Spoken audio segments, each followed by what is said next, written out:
The Seahorse Effect by Sierra Steinbrecher. Chapter 21. Enter Luke and Leia.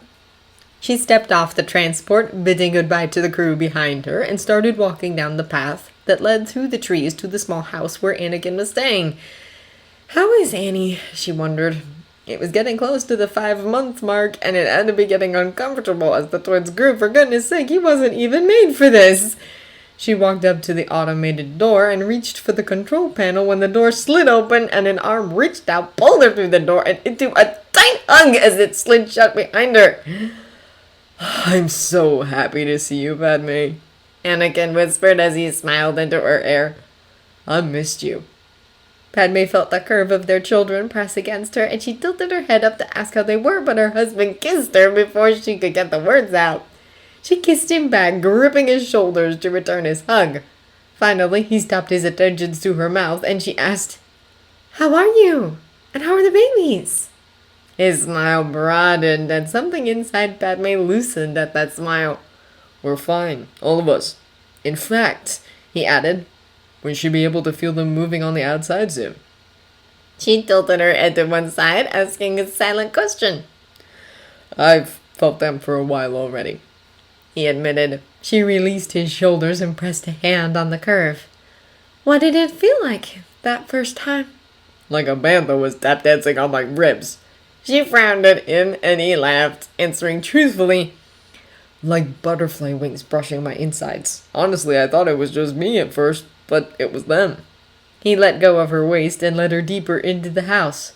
"Do you want something to drink?" Padme watched as Anakin bustled around in the kitchen, getting breakfast ready. He pulled several different small bags of freeze-dried foods from the series of cupboards under the long counters, doused them in water, and slipped them in the rehydrator.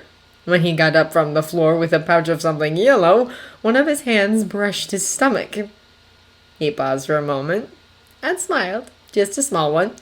Once the yellow powder was finished cooking and now resembled scrambled eggs, he reached for a small container of seasoning leaning against the wall. The curve of his abdomen nudged the countertop, and Padme watched as that small smile flitted over his face again. She looked away, suddenly feeling like an intruder. "So," she asked once they'd both sat down to eat, "do we know what sex they are?" Anakin shook his head. "I was waiting for you," he admitted. Actually, he could have found out weeks ago, but he wanted to share as much of this as he could with her.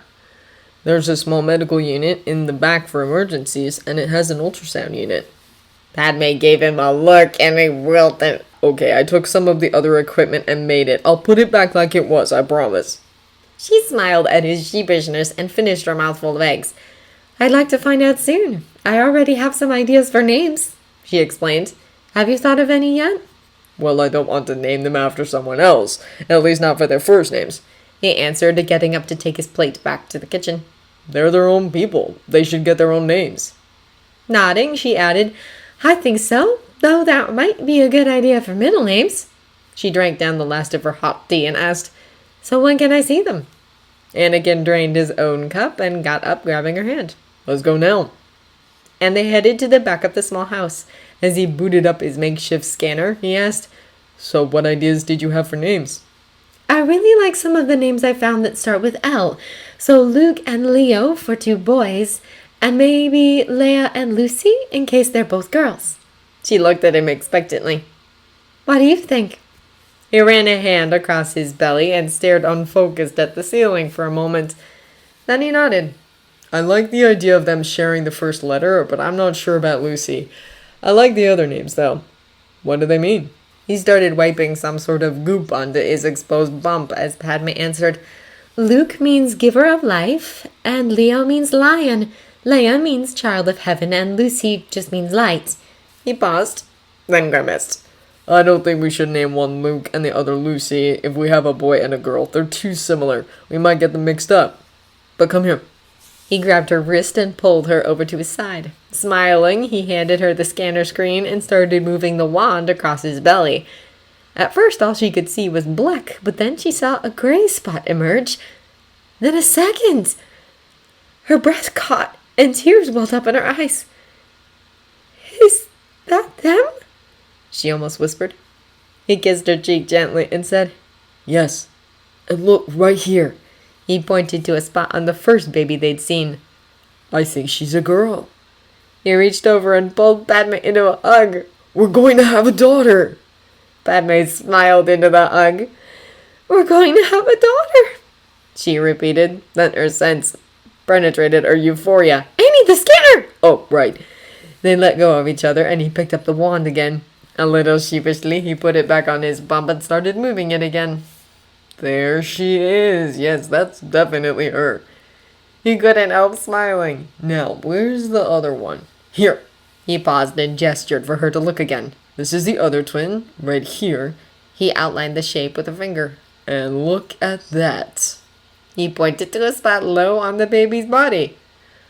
"We're having a boy too. I mean, we're having a son." She couldn't stop smiling. "Luke and Leia, our children." I like those names. This time, Anakin remembered to put the scanner to the side before he kissed her.